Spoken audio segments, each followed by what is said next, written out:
People are dying. Entire ecosystems are collapsing. We are in the beginning of a mass extinction, and all you can talk about is money and fairy tales of eternal economic growth.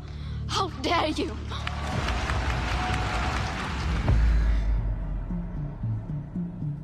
This is the story of how an eccentric environmental scare grew into a powerful global industry. It's a wonderful business opportunity, okay? You want climate, we'll give you climate. There's a huge amount of money involved. This is a huge, big money scam. There are not just now billions, but there are trillions of dollars at stake. It's a story of self-interest and big government funding.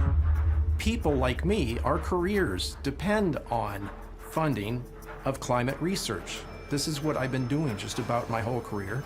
This is what the other climate researchers are doing with their whole career. They don't want this to end. If CO2 isn't having the huge negative impacts that we claimed it was having originally, how are we going to stay in business? A lot of people's livelihoods depend on it. They're not going to give that up. This is a story of the corruption of science. There's no such thing as a climate emergency happening on this planet now. There's no evidence of one. The climate alarm is nonsense, you know, it's a hoax. I've never liked hoax. I think scam is a better word, but I'm willing to live with hoax.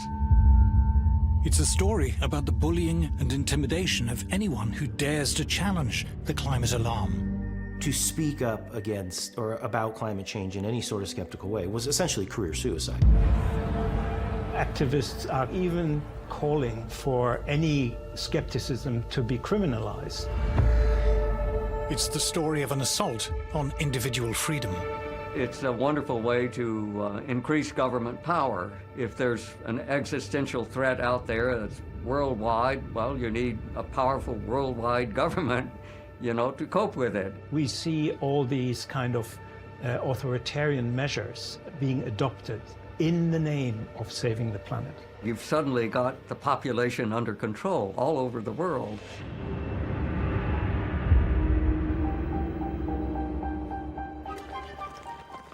We called it industrial progress.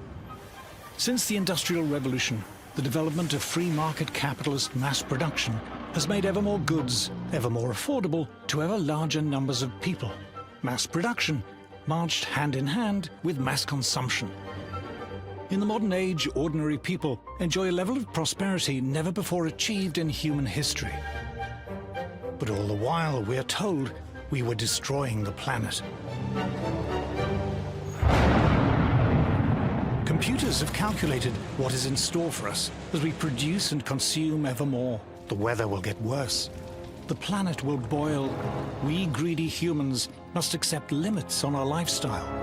Consume less, travel less. Those who deny the climate crisis are not just wrong, they're dangerous, spreading the poison of doubt among a gullible population. These deniers should be shunned and shamed and censored. For these climate deniers are flat earthers. They are anti-science. Teaching at New York University is one of these climate deniers. Professor Stephen Koonin is one of America's leading physicists.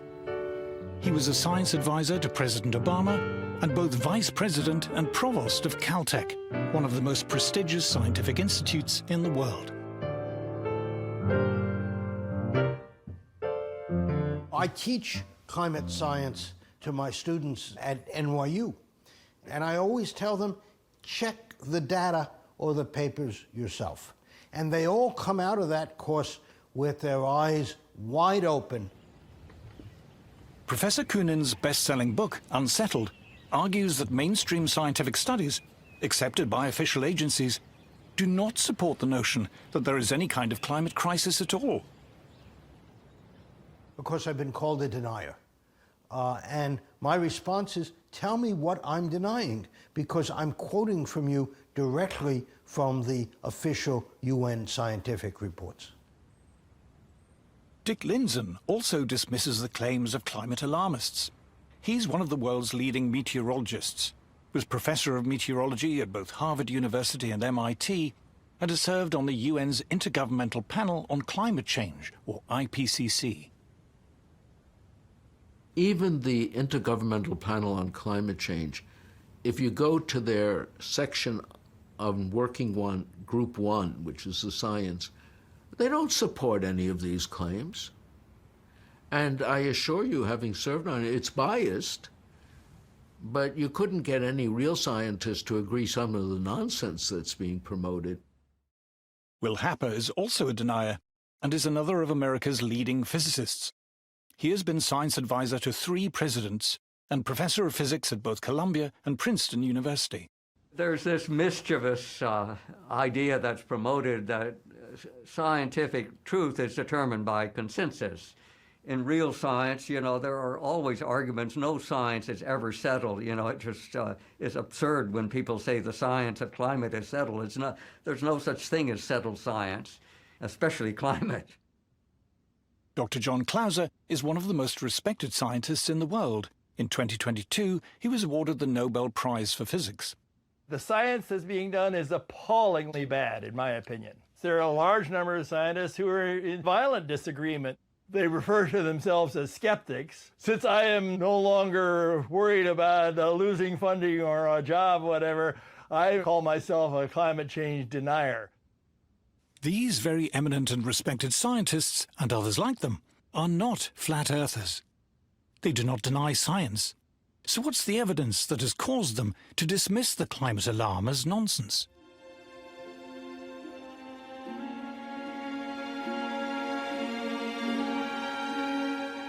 We are told that current temperatures are unprecedented and dangerously high. It's possible to check if this is true, because we have evidence of Earth's climate history dating back hundreds, thousands, even millions of years. The desert of Judea by the Dead Sea. Professor Nir Shavi from the Racah Institute of Physics has come here looking for clues. Thousands of years ago, this place was underwater, and etched into the rocks are lines which, if you know how to read them, tell the story of Earth's climate history. And here's the climate. We're at the lake bed of what used to be Lake Lisan. It's a lake that existed until the end of the last ice age. Back then, the lake level was maybe 100 meters above where we're located. When we want to reconstruct climates of the past, we have to look for evidence, for clues. And when the lake existed, it had deposits. And by looking at these layers here, we can actually reconstruct how the climate has changed. Warmer water means more life, the accumulation of more shells and bones from sea creatures, and other changes that are reflected in the ancient layers of the lake bed. The lines act as a kind of thermometer, and this is just one way geologists can reconstruct past climate. In other places, we can go to stalagmite caves and see the annual rings that you have in the stalagmites, or we can drill cores from the bottom of the ocean and then look at layers there, or many other places. But here, I think this is one of the nicest places because you can actually see how the climate has changed. So when we look back in time, what do we find?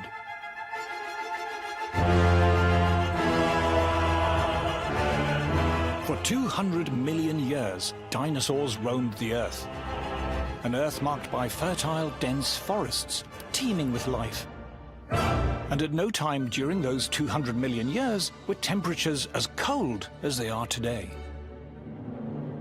If you go back, let's say, 200 million years, it was maybe 13 degrees warmer than it is now. So, on the geological perspective, this is not at all unprecedented. For the last 500 million years, temperatures have varied greatly. But for almost all that time, the Earth was much, much warmer than today. Compared to the last $500 million years, the Earth right now is exceptionally cold. In fact, there are very few times when it's been this cold. We're relatively cold. Maybe not quite the coldest it's been in 500 million years, but pretty close to it. We are in a remarkably cool period if we look over the last 550 million years. In fact, only one other time period in that last 550 million years was the temperature as cool as it is now. The mammals who now inhabit the Earth began to evolve around 60 million years ago, when the world was much warmer than today. If we just look at the last 65 million years, so this is after the dinosaurs go extinct, mammals really start to take over, and our evolutionary ancestors start to live on the land. Any time period within the last 65 million years was warmer than it is essentially today. The Earth's mammals, humans included, appear to thrive when it's warm, warmer than it is now. There's no doubt that warm is better than cold in geological history. We are a tropical species. A human being in the shade, naked, dies at 20 C from hypothermia. We evolved on the equator in Africa, and the only reason we were able to get out of there eventually was fire, shelter, and clothing. Over the last 50 million years, temperatures steadily declined, plunging the Earth into what geologists call the late Cenozoic Ice Age. We are still in that ice age.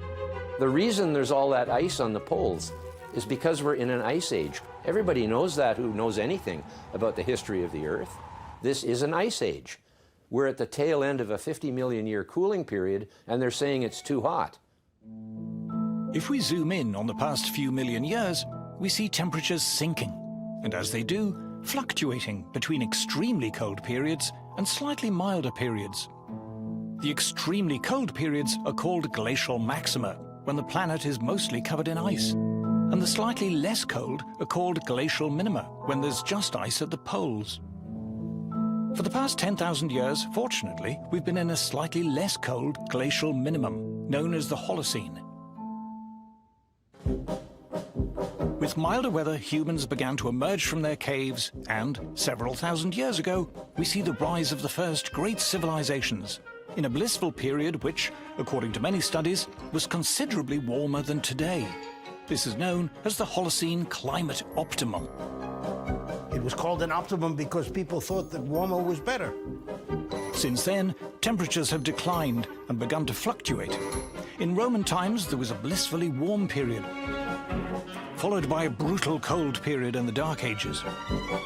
Then came the balmy medieval warm period, according to many studies, as warm or warmer than today, followed by an especially cold period known as the Little Ice Age, possibly the coldest in the last 10,000 years. And here it is, the Roman warm period, the cold Dark Age, the medieval warm period, and then the very cold Little Ice Age, from which, for the past 300 years or so, we've been recovering. The longest instrumental record of temperature in the world comes from central England, and this is what it shows. Since the worst of the Little Ice Age, from 1650, the temperature has risen, gently, by little more than 1 degree Celsius. The central England record of temperature is a world treasure. You know, it's the longest continuous record that we have, and it's certainly not a very alarming record. It began in the depths of the Little Ice Age, and so you can see the slight warming that followed the Little Ice Age. And there's certainly nothing very alarming that's happening today at the very end of the record. Most of the warming that we're observing today is the recovery from the Little Ice Age, whatever caused that. Well, you know, we're talking over the entire industrial period of about 1 degree centigrade. To put this 1 degree in perspective, let's look at New York Central Park. Records show that there has been no overall change in temperature here since 1940. But from one year to the next, the average temperature can vary by 3 degrees Celsius, without many New Yorkers even noticing. In fact, between the warmest year in the 1960s and the coolest in 2000, there's a difference of 5 degrees Celsius. The average temperature on this day, in this year, might be 5 degrees different from the average temperature a year ago or 2 years. You know, when I hear people pontificating about 1.5 degrees leading to the end of civilization, I think, what have they been smoking? You know, are you crazy? Right, so.